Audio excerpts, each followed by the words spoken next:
ছোট্ট বন্ধুরা, আজকের গল্পের নাম বিড়াল জঙ্গলের শাহেনশাহ। এক গ্রাম থেকে ছুটে বেরিয়ে এলো এক বিড়াল, আর পাশের জঙ্গল থেকে বেরিয়ে এলো এক শিয়ালি যুবতী কন্যা। পথের মধ্যেই ওদের দেখা হয়ে গেল।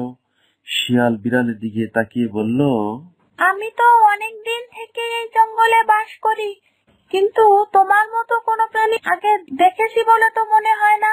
কে তুমি? নাদুস নুদুস স্বাস্থ্য। চালাক চতুর বিড়ালটি দাপটের সাথে উত্তর দিল, আমি হলাম এই জঙ্গলের শাহেনশাহ। শাহানশাহ? শাহানশাহ আবার কেমন প্রাণী? আমি হলাম সমগ্র জঙ্গলের মধ্যে সবচেয়ে ভয়ঙ্কর প্রাণী।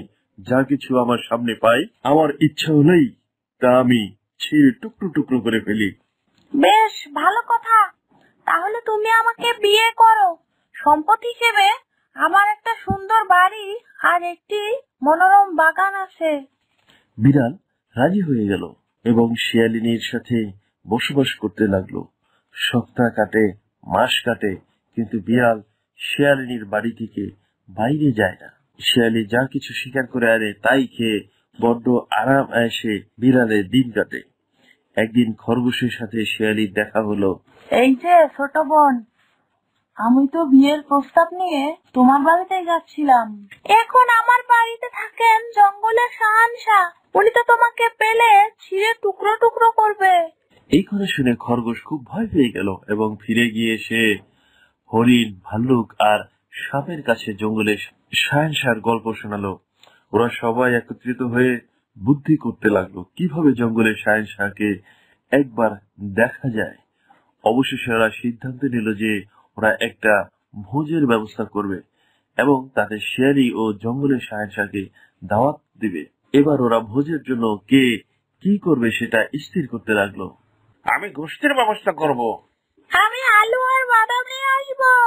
আমি কিছু মধুর ব্যবস্থা করব যাতে ভোজের শুরুতে খাওয়া যায়। আমার দায়িত্বে তাহলে বাঁধাকপিটাই থাকে, ওটার ব্যবস্থা আমি করে নিব। ঠিক সময় মতো ওরা যে যার জিনিস নিয়ে এলো এবং রান্না শুরু করে দিল। খাবার প্রস্তুত হওয়ার পর ওরা চিন্তা করতে শুরু করলো কে যাবে জঙ্গলের শাহেনশাহকে দাওয়াত দিতে। আমি তো খুব জোরে দৌড়াতে পারি না, সে যদি আবার আমাকেই তাড়া করে বসে। আমি তো চলাফেরায় অত দ্রুত নই। আমি তো বুড়ো হয়ে গেছি, তার উপর চোখেও কম দেখতে পাই। শেষমেশ দেখা গেল একমাত্র খরগোশই এই কাজের জন্য যোগ্য। এবার খরগোশ ছুটল শিয়ালির গুহার উদ্দেশ্যে তাদেরকে দাওয়াত দিতে। এক সময় বাসার ভেতর থেকে শিয়ালি লক্ষ্য করলো তার বাসার বাইরে একটু নিরাপদ দূরত্বেই খরগোশ দাঁড়িয়ে আছে। সে বেরিয়ে এসে জিজ্ঞেস করলো, কি জন্য এসেছো ভাই? বনের হরিণ, ভাল্লুক আর সাপ, আর হ্যাঁ আমিও আছি। আমরা সবাই মিলে তোমাকে ও জঙ্গলের শাহেনশাহকে আমাদের ভোজে দাওয়াত দিচ্ছি। ঠিক আছে, জঙ্গলের শাহেনশাহকে নিয়ে আমি আসবো, কিন্তু অবশ্যই তোমরা সবাই লুকিয়ে থেকো, তা না হলে উনি আবার তোমাদের সবাইকে ছিঁড়ে টুকরো টুকরো করে ফেলবে। খরগোশ তৎক্ষণাৎ দৌড়ে গিয়ে সবার কাছে ঘোষণা করলো, লুকাও লুকাও, কারণ শিয়ালি বলেছে জঙ্গলের শাহেনশাহ এলে সে আমাদের সবাইকে ছিঁড়ে টুকরো টুকরো করে ফেলবে। তুমি কি ওদের নিজেদের চামচ নিয়ে আসতে বলেছো? হায় রে কপাল! আমি তো কথা বলতে ভুলে গেছি। খরগোশ আবার ছুটল। সে কোনো মতে লুকিয়ে শিয়ালির ঘরের কাছে পৌঁছে চিৎকার করে বলল, চামচ নিয়ে এসো কিন্তু। তারপর 3 লাফে সরে এসে পালাতে শুরু করলো। খরগোশ ফিরে এসে দেখলো অন্য পশুরা এরই মধ্যে লুকাতে শুরু করেছে।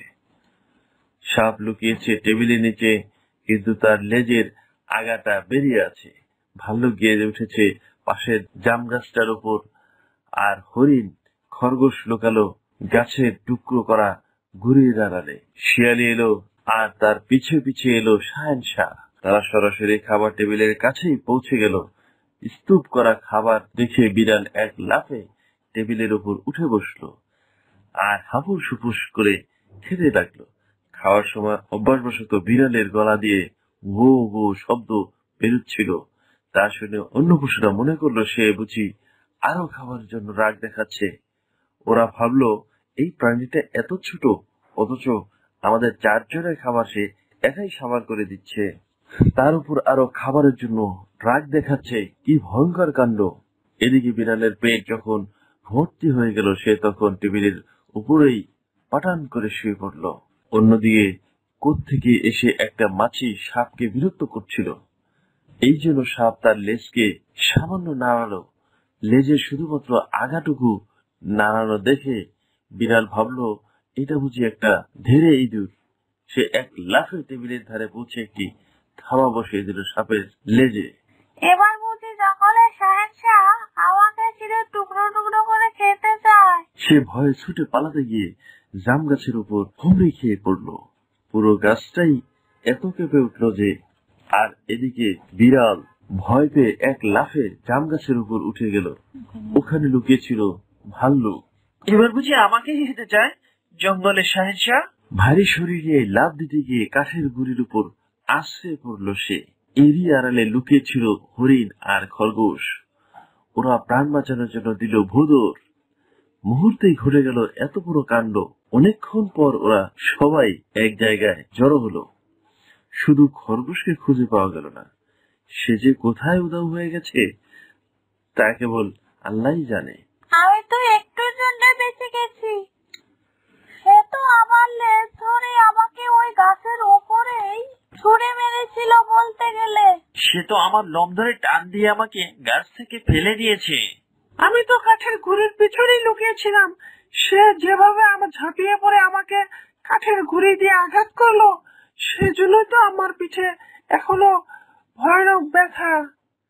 এদিকে প্রচন্ড ভয় পেয়ে বিড়াল জাম গাছের উপরেই বসে রইল। শিয়ালি এসে অনেক বুঝিয়ে সুজিয়ে তাকে গাছ থেকে নামিয়ে বাড়িতে নিয়ে গেল। তো বন্ধুরা, এইরকম সুন্দর সুন্দর ভিডিও পেতে আমাদের চ্যানেলটি সাবস্ক্রাইব করে আমাদের সাথেই থেকো। ধন্যবাদ সম্পূর্ণ ভিডিওটি দেখার জন্য।